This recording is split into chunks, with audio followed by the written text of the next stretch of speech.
又来到1年之中台风的季节啦。那大家有没有期待今年可以放到台风假呢？首先，我们想邀请到在气象领域相当有研究的气象小硕士艾瑞恩，我跟观众朋友们问好。主持人史考特，各位风台湾的伙伴们，大家好，我是气象小硕士艾瑞恩。好，那我们第2位来宾是在 UFO 领域相当有研究的 UFO 奇幻观察者，请。导播这没有人。好，那没关系，我们先继续。那好，我们先插入这个早安新语的环节啦。早安新语，因为今天疫情嘛，所以祝大家可以烦恼天天有，吹掉就没有。那也是要祝大家平安健康啦。好，黄英，可以继续。OK， 好，我们知道现在是台风的季节，所以我们今天来谈谈台风。我们知道台风每次来袭时，都可能会造成非常严重的灾害，但是它不来也不行。它不来不行啊？为什么？没错，它不来也会产生间接的伤害，像是今年台湾遭逢了56年以来最严重的干旱，这就是因为去年没有台风直接影响台湾，造成这个水汽的不足、雨量的不足，台湾没有足够的用水可以使用，造成了今年春天甚至在台中这边的德基水库下降到1%多的蓄水量。所以是说今年缺水是因为去年的台风也进来了？没错，这个让中部地区停了将近2个月的用水，没办法使用。台风对我们来讲是既期待又害怕受伤害。今天我们就来谈谈这个海洋的小霸主台风。OK， 请艾利恩为我们详细解说一下。那我们首先就要先从台风的形成开始。那我们看到这张图，这算是台风小时候。台风呢是发展在热带海洋上，太阳它会直射海面，让海水温度超过26度 C 时，就会发生大量水蒸气蒸发到天空中，凝结成许多的积雨云。台风在成长的时候，我们都知道水汽凝结，但是为什么会形成这样？你可以说明一下。放热会造成什么样的现象？这边的空气温度会升高，气体会因为热胀冷缩的关系膨胀，产生了气压降低，发展成一个我们所谓的低压的中心。那这个高压往低压走，那之后是怎样才能形成这么可怕的台风？对，我们这个低压持续的循环的过程中，它就会产生了所谓的对流系统。这个对流系统就是常常听到的气象学里面台风的前身——热带性低气压。下一个阶段，台风发展成熟的时候，就会是这个搭配地球的自转力，产生了一个旋转的效果。北半球是属于逆时针，南半球是属于顺时针方向来旋转。这个旋转过程中会加速风速的增强，最后形成大家所知道的台风。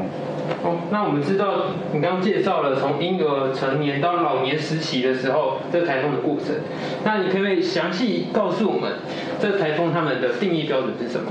一般来说，在世界各国对台风的强度都有不同的定义，但是基本上都是以风速的强度来作为这个分类的标准。那以我们国内中央气象局所定，超过17.2公尺每秒的风速，我们会称为轻度台风；32.7公尺每秒中度台风；51公尺每秒以上会称为强烈台风。我们现在台风应该远远大于这个吧？你可以说明一下有没有现在一些其他的标准？对，因为现在我们都知道全球暖化造成了海水温度的上升，所以现在的台风有越来越强的趋势。许多专家的学者自己又定义了一个新的名词，叫做超级强烈台风 （Super Typhoon），是超越65公尺每秒以上的新的定义。其实台风不是只有出现在台湾与亚洲地区，在其他国家也有台风的称呼。史考特有问你，你知道这3个国家他们对于台风怎么称呼吗？当然，第一个台湾嘛，就是台风；那美国就是飓风嘛；那澳洲当然是旋风啊。对，没错。可是其实不是依照各个国家有不同的台风名称，而是因为台风它发展的地区不同而有不同的名称。像我们所在的太平洋西边、南海，我们称之为台风；在大西洋西部还有太平洋的东部是称为飓风，在印度洋跟南太平洋地区是称为旋风。那他们的路径会不会有一些不同？对，不只是各个国家对于台风的名称可能有所不同，就连各个国家在预测同一个台风，它的路径各自表述的状况。那有没有一些可以实际的例子，可以告诉观众朋友们，这个台风到底究竟？那我举的这个例子就是影响台湾最常见的路径，台风从东边往西边过来，影响到台湾。它是一个穿心台，我们大家都知道就是这样过来。但是穿心台究竟会对台湾造成怎样的影响？好，我们来看下一张非常色彩缤纷的图。这个是从 Windy 网站下载下来的资料。我们大家有关心台风的人，应该都看到这张图，都笑不出来了，因为这个台风它的风速的鲜艳程度，就代表说这个台风它的强度是越强的，然后代表说这样的强度可能会影响台湾非常的大。而且我们看到这张图，这个台风距离台湾还有将近1000公里的距离，在这个情况下，台风已经会对台湾造成了影响。什么1000公里就造成这么剧烈的影响？这到底是怎么回事？台风距离1000公里会造成的影响，是因为基本上台风在暴风圈中等规模以上的大小，在这么远的距离，它的台风刚刚提到是逆时针旋转的气流，就有可能会造成北部跟东部有一阵一阵的大雨。这个时候如果又是秋天，北方有锋面下来，就会让刚刚所提到的这2个区域雨量会更为明显。所以我台北市这边就要赶紧做好防台准备了。对，没错。而且这个时候，虽然中央山脉还是做了阻挡的效果，中南部地区呢还是比较没有影响。那不影响的话，我就可以去看电影、唱歌了。对，但是这是我要说的。台风在靠近的过程中，它的气流呢会慢慢的越过中央山脉的北边，从西边往下影响。所以这个时候，刚刚提到，如果说你是住在中南部的朋友，你去唱歌可能3-4个小时出来，看电影2小时出来，你可能会觉得世界变了。什么？这么刺激，比我看的电影还刺激啊！对，因为气流越过中央山脉之后，它会是非常迅速、突然、快速的增强，所以在中南部的朋友一定也要小心做好防范。那这个台风如果远离台湾到中国去了，那它对台湾还有影响吗？对，其实我们都会觉得说，台风离开基本上对台湾影响一定是越来越小，但是其实在夏天的台风很容易会在后面，也就是它西南边这边有一个非常长的气流。我们都知道夏天台湾西南气流，这里会有西南气流。对，是西南风，西南气流。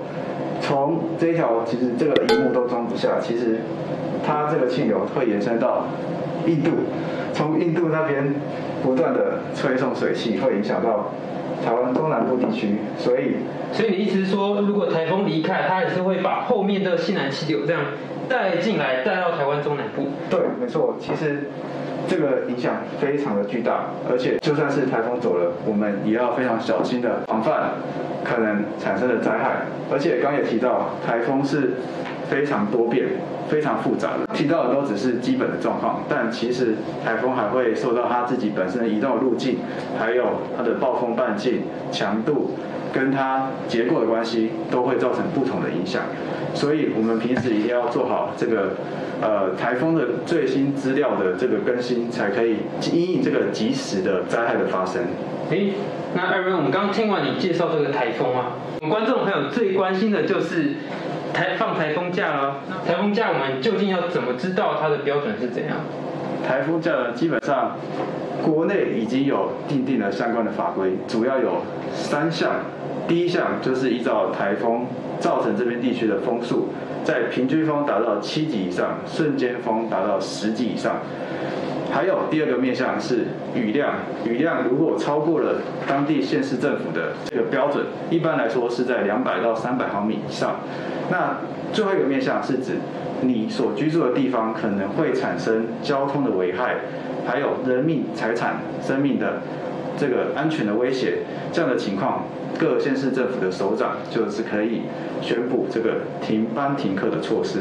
哇，那这个规范标准都定得这么清楚，那为什么一个台风各县市会有不同的停班停课的现象？这个部分呢，可能跟政治比较有关。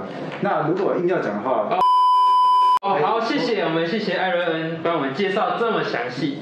好的，那到我们录影的最后呢，我想提醒风台湾的观众朋友们，那除了现在防疫安全需要注意之外，最近台风季到来，也要好好做好防台的准备。还有早安吉祥，一声祝福，一句问候，祝大家都平安健康。